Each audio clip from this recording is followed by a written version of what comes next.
yo creo que los que llevamos algún tiempo trabajando en esto tenemos tantos conflictos de intereses que sinceramente creo que no tengo ninguno. Mis conflictos de intereses son pues con las sociedades e instituciones a las que represento y sobre todo con el público que me oye. Bien, como cortesía a nuestro invitado estadounidense, pues las diapositivas van a estar en inglés, aunque yo hablaré en castellano, bueno, mejor dicho en andaluz. Bien, el escenario clínico de un paciente quirúrgico es realmente, no es muy complicado de entender. Si un paciente se somete a una cirugía mayor, sangra. Y sangra bastante más de lo que los cirujanos creen que sangra. Perdone que me meta un poco con ello. Y porque tenemos que tener en cuenta que hay un sangrado visible, intra y postoperatorio, y un sangrado oculto, que es casi de la misma cuantía. Esto hace que baje la hemoglobina hasta que llega a un nivel crítico, produce una anemia aguda, y en función de las características del paciente nos veremos obligados a transformar. Es decir, que los tres principales determinantes de que un paciente necesite transfusión es la hemoglobina preoperatoria, sobre todo si es menor de 13, la pérdida de sangre y el umbral de transfusión que hayamos decidido para ese paciente en función de sus características. Bien, el primer problema que nos encontramos es que a la anemia preoperatoria se le presta poca atención. Y realmente creo que hay muchos colegas que no son conscientes de cuál es la prevalencia que tiene esta patología. ¿Por qué? Porque uno mira lo que pasa en la población general y vemos que hasta los 65 años, pues aproximadamente la incidencia de anemia está alrededor del 6, del 8%. A partir de los 65 años empieza a crecer progresivamente hasta alcanzar un 20% cuando pasamos a los 85. Y si os fijáis en la gráfica, se invierten las proporciones. A partir de esta edad es más frecuente en las mujeres, en los hombres que en las mujeres. Esto es una falacia, porque lo que pasa es que seguimos manteniendo 12 para las mujeres cuando ya no tienen cuando ya han llegado a la menopausia, y deberíamos poner el mismo número para todos. ¿Pero qué ocurre en el paciente quirúrgico? En el paciente quirúrgico la prevalencia de anemia es mucho mayor, que ronda entre el 30 al 40% según el tipo de patología. Y también la definición que utilicemos para anemia. Seguimos utilizando una y otra vez la definición de la OMS. Y la definición de la OMS no vale para los pacientes quirúrgicos. Es un criterio, un concepto que me gustaría dejar claro. Todos los pacientes de cirugía mayor tienen que tener una hemoglobina de al menos 13 gramos para afrontar esa cirugía con garantía. Bien, bueno, ¿y qué pasa? Pues tiene anemia, pues, ¿y qué? La anemia es una cosa subrogada, es consecuencia de la enfermedad por la que lo voy a operar, y cuando lo opere se le va a quitar la anemia. No, la anemia es per se un factor de riesgo. Y este metaanálisis de 24 estudios, que es casi 1 millón de pacientes, pues nos muestra cómo la anemia aumenta el riesgo de fracaso renal, de infarto cerebral, de infección, de estancia hospitalaria o de mortalidad a los 30 años. Por lo tanto, no es baladí. Es un factor de riesgo que tenemos que tener en cuenta. Otra cosa es si la corrección de la anemia va a eliminar el exceso de riesgo del paciente. Eso no lo sabemos. Pero que el paciente se va a beneficiar de la corrección, sí. Luego hay un parámetro que en cirugía cardíaca se utiliza mucho, el Euroscore, que es como lo que predecimos el riesgo de mortalidad de los pacientes. Bien, cuando el paciente no es anémico, el Euroscore funciona muy bien y predice con mucha exactitud la mortalidad.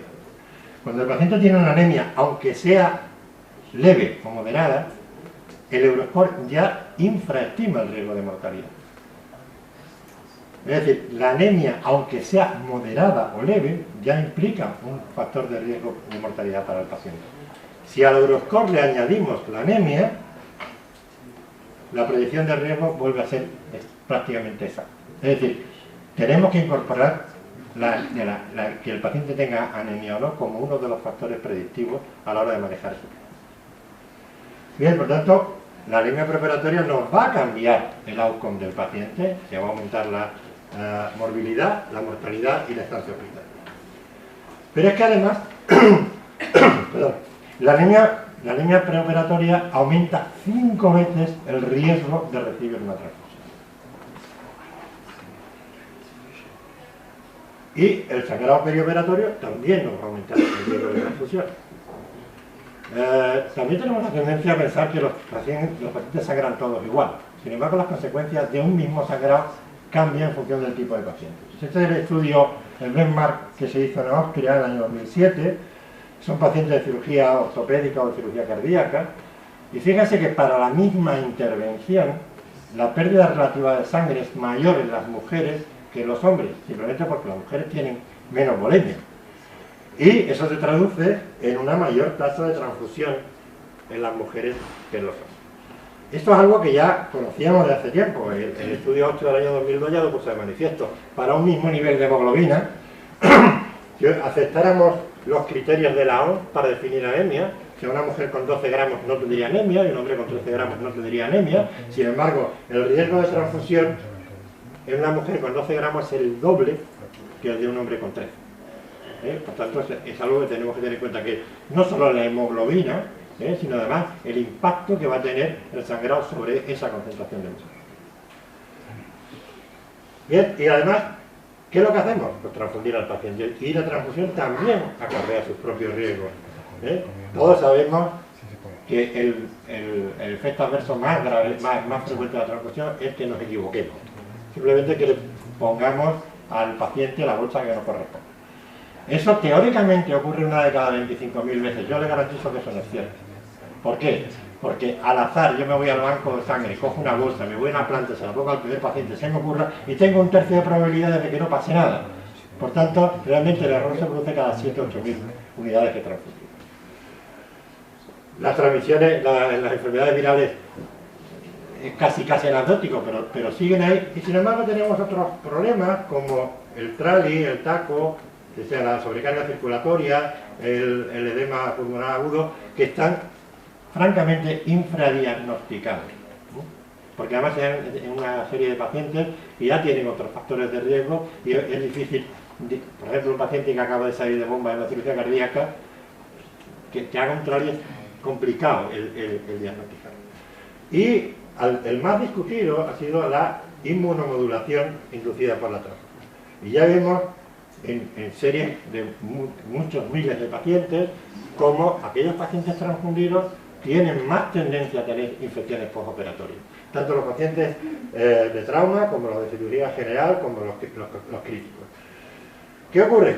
Pues que la crítica era que, bueno, todo esto era de cuando la sangre era con leucocitos y los leucocitos eran los que mediaban la inmunodepresión y tal cual.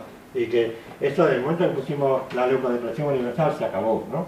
La leucodepresión ha servido para algunas cosas: disminuir las reacciones febriles, aumentar los costes de producción, disminuir el contenido de hemoglobina de las bolsas y aumentar la tasa de transfusión. Para eso es lo que ha servido la hemoglobina, además de costarnos 30 euros más por cada bolsa.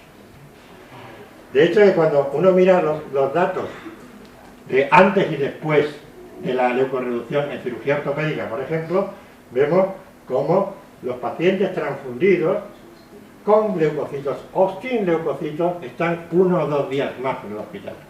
Es decir, que cada vez que pongas una bolsa, ten en cuenta que lo que vale la bolsa, lo que valen las pruebas pretransfusionales, lo que vale la enfermera que la coloca, lo que valen los controles de hemoglobina y lo que te cuesta 1 día o 2 más de estancia en el hospital. Y con las infecciones ocurre lo mismo. Aquí no alcanza significación estadística, pero sigue habiendo más infecciones en los pacientes transfundidos que en los no transfundidos. Y aquí se opera bastante cirugía oncológica y cada vez tenemos más evidencia que los pacientes que reciben transfusión en una cirugía oncológica potencialmente curativa tienen más tendencia a la mortalidad por cualquier causa, más tendencia a la metástasis, más tendencia a las infecciones, más tendencia a la recidivación. Este es un paciente en el que especialmente tenemos que hacer un esfuerzo por evitar la transfusión. Bien, luego no se nos debe olvidar que la transfusión no es más que una medida puente, es una medida transitoria y que su eficacia es muy dudosa. Y les voy a explicar por qué. Esta es la curva que todos los anestesiólogos conocen, ¿ves? La curva que relaciona el transporte del oxígeno con el consumo. En esta parte de la curva, el consumo es independiente del oxígeno. Y en esta parte de la curva, el consumo es dependiente del oxígeno. Nosotros tendríamos que transfundir justo cuando llegamos al punto crítico para evitar que el paciente entre en una dependencia del oxígeno. ¿Qué ocurre? Que la inmensa mayoría de todos los estudios que se han hecho de transfusión se han hecho aquí, en esta zona de aquí. Y muy pocos se han hecho en esta zona de aquí. Por tanto, realmente la transfusión solo va a ser beneficiosa para el paciente en esa circunstancia. Y ya les digo que hay muy poquitos pacientes que transfundimos en esa circunstancia. Luego, además, la sangre, los concentrados de glóbulos rojos que le ponemos a los pacientes, rara vez suelen ser frescos. Todo depende mucho de la, digamos, de la oferta y la demanda que haya, ¿no? Por ejemplo, en Málaga, si eres A positivo, pues tienes bastantes opciones de que la sangre que te ponga tenga entre 12 y 15 días. Si eres del grupo B o del grupo AB, te cascan sangre de 40 días. No hay más. ¿Y qué pasa? Que durante el almacenamiento se producen todos estos cambios en los eritrocitos, que es lo que llamamos la lesión de almacenamiento, que van a condicionar el resultado de la transfusión.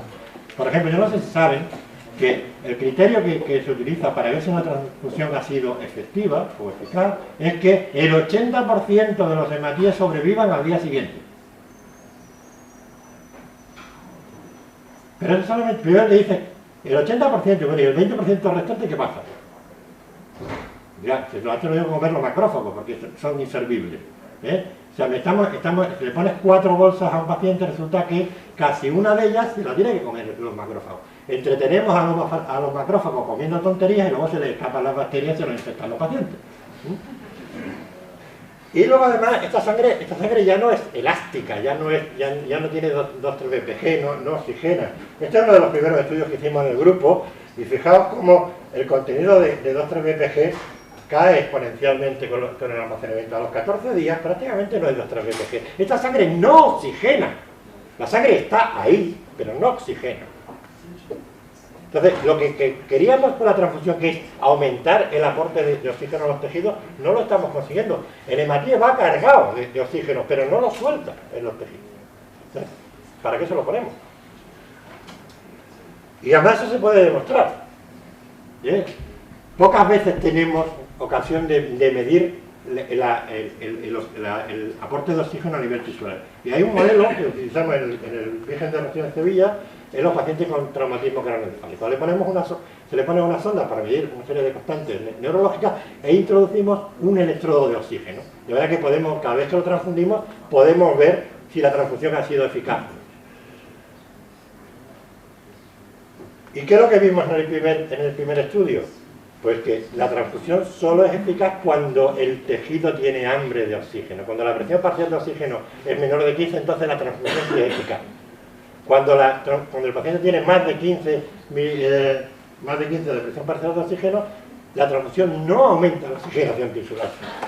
O sea, el cerebro coge oxígeno cuando lo necesita, no cuando se lo da. Pero es que además hicimos otro trabajo en el que veíamos qué pasaba en pacientes que tenían déficit de oxígeno en función de la edad que tuviera la sangre. Y veíamos que los pacientes que recibían sangre con menos de 10 días, entre 10 y 14 días, había un aumento de la presión tisular de oxígeno después de la transfusión. Recibían 1 o 2 unidades. Pero fijaos que es transitorio. Dura 6 horas. A las 6 horas desaparece. Si la sangre tenía entre 15 y 19 días, se producía el mismo efecto, pero con un retraso de aproximadamente 2 horas, que es lo que tarda el eritrocito, una vez que está en circulación, en regenerar una parte del 2-3 BPG y poder liberar oxígeno. Y cuando le dábamos sangre de más de 20 días, allí no pasaba absolutamente nada.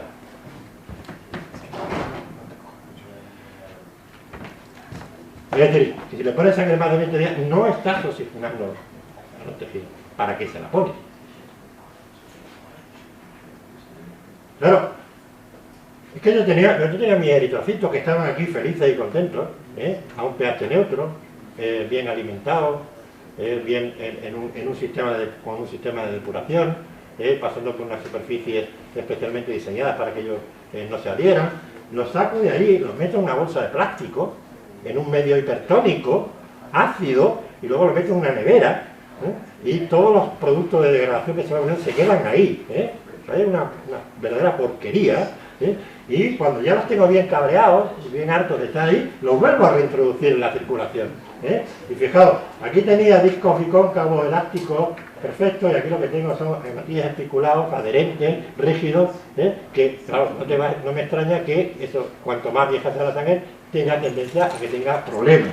Y de hecho, casi todos los estudios publicados en distintos tipos de cirugía lo que muestra es que cuanto más vieja sea la sangre, hay mayor problema de comorbilidad, de infecciones, de estancia hospitalaria, etc. Hombre, esta publicación tiene un sesgo. Tiene un sesgo de, ¿cómo se llama? A ver, generalmente uno publica cuando encuentra resultados positivos, cuando encuentra resultados negativos, no publica, o es muy difícil publicar. Entonces aquí hay un sesgo de publicación. Probablemente habrá otros estudios en los que no se vean. Pero bueno, el que tantos cientos de pacientes en grupos distintos, en hospitales distintos, cirugías distintas, marquen esa tendencia, quiere decir que algo pasa. No nos olvidemos que hay una serie de motivos legales y éticos que tenemos que respetar. Que la sangre no es gratis, cuesta unos 400 euros cada bolsa sin contar con las complicaciones, y que es un recurso limitado. Fíjense que el 60% de la sangre o más se le pone a personas de mayores de 65 años, que ya no son donantes. Y eso, y con el cambio que hay en la pirámide poblacional, eso nos va a crear un problema. Y además la gente cada día es menos altruista, hay que decirlo así. Cada día nos cuesta más trabajo conseguir donantes. Y luego otra cosa es que, si se fijan, el 75% de los pacientes reciben entre 1 y 4 unidades. Me asombra que todavía solamente menos del 10% de los pacientes reciban una sola unidad. Y esto es una guerra que tenemos que, sobre todo con los hematólogos, que siempre han dicho que transfundir una unidad, para poner una unidad no pongas ninguna.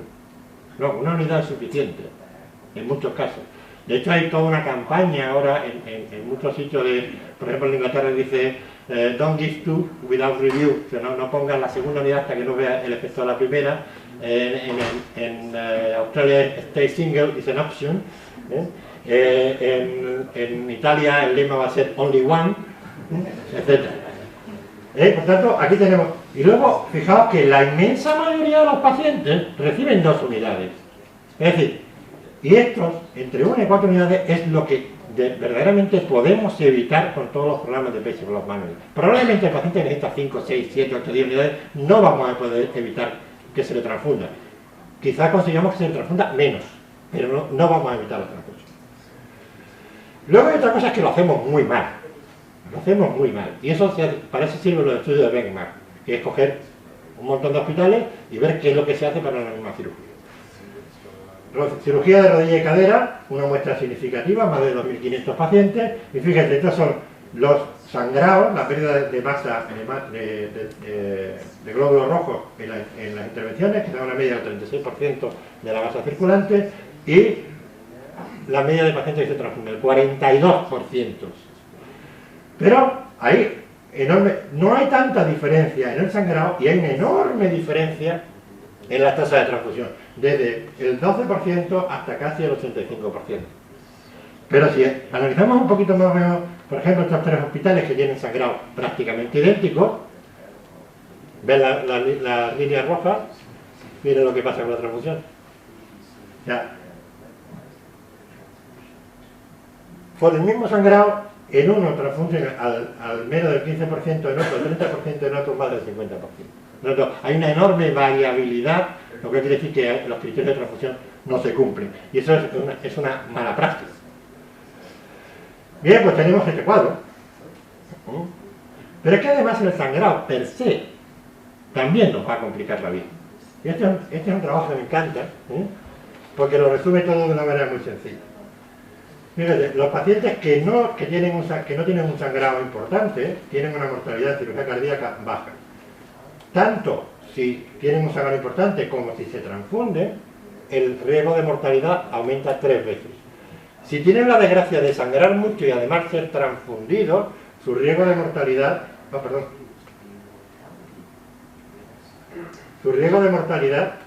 aumenta casi 10 veces. Y si además estaban anémicos, todo aumenta todavía más. Por tanto, el sangrado importante es per se un factor de riesgo que se agrava con la transfusión y todavía más con la anemia.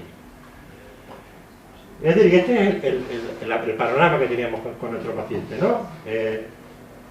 Transfusión, sangrado preoperatorio, anemia preoperatoria, transfusión, peor desenlace clínico. ¿Y qué es lo que tenemos que hacer? ¿Qué es lo que nos dice el Patient Blood Management? Que tratemos la anemia preoperatoria, que minimicemos el sangrado y que aumentemos la tolerancia a la anemia para evitar que el paciente tenga que ser transfundido, o si se transfunde, que podamos aplicar criterios restrictivos, porque con ello conseguiremos un mejor desenlace clínico.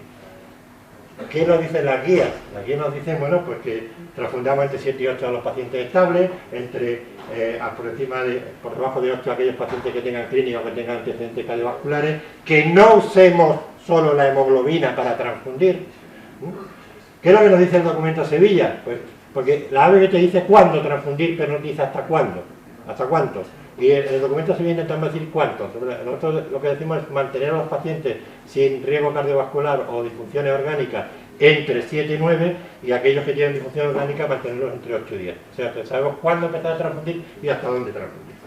Pero yo todavía, y esto ya es a título personal, sería un poquito más estricto, y yo diría que por encima de 10 no transfundir a nadie, por debajo de 10 me lo plantearía en pacientes sangrantes o en pacientes con infarto de miocardio, por debajo de 9 en anemias agudas en algunos tipos de cirugía, especialmente cardíaca o oncológica, en 8 en pacientes ancianos, que aunque no tengan ninguna patología aparente, ya sabemos que muchos hacen isquemia miocárdica silente. 7 sería un umbral prácticamente aplicable a casi todos los pacientes, y dejamos el umbral de 6 para aquellos pacientes más jóvenes y con mejor condición física. ¿Y esto funciona? Pues sí. Estos son los resultados de 3 años, de 4 años en el hospital de la clínica de Stanford, y no hicieron en principio no había ningún programa de Patient Blood Management. Lo que había era cortapisa, era ponerse en el edificio al cirujano para pedir sangre. O sea, es un programa informático que te complica la vida para que no puedas pedir sangre. Cada vez que quieres pedir sangre te hace una pregunta y le contestas y te dice, bueno, ¿y sabe usted las repercusiones legales que tiene que esto? ¿Quieren seguir avanzando? Hasta que al final yo creo que la gente deja de transfundir, pero por aburrimiento. Bien, bueno, ¿qué han conseguido? Pues han conseguido disminuir un 24% las transfusiones, con lo cual han ahorrado 1,6 millones de dólares por año en un solo hospital, han reducido la estancia hospitalaria en casi 4 días y han reducido la mortalidad en un 2%. O sea, no transfundir funciona. Claro, uno puede decir, oye, pues con esto ya, fantástico, no tengo que hacer nada. No. Esto es un estudio que hicimos en Sevilla, pacientes críticos, son pacientes en los cuales, si están por debajo de 7 se transfunden, si están por encima de 9 no se transfunden. Y entre 7 y 9 es el clínico que lo atiende en función de las características del paciente, del estado en el que esté, el que decide si se transfunde o no se transfunde. Bien, los pacientes, y son 214 parejas de pacientes exactamente igualados por gravedad. Los pacientes que recibieron transfusión, 1 o 2 unidades, tuvieron más falla renal, más infección, más estancia en la UTI, más readmisión, más mortalidad hospitalaria. Por tanto, transfundir con criterio restrictivo es imprescindible, pero no es suficiente. Hay que ir un poco más allá. Porque fijaos en este trabajo, que hizo también casi 1 millón de pacientes, la transfusión de una sola unidad, en el quirófano, aumenta todos los riesgos de comorbilidad, de morbilidad y de mortalidad. Y además es un efecto dosis dependiente. Por eso os digo que es importante poner en marcha los programas para que, si tenemos que transfundir con el criterio restrictivo y además transfundir lo mínimo posible.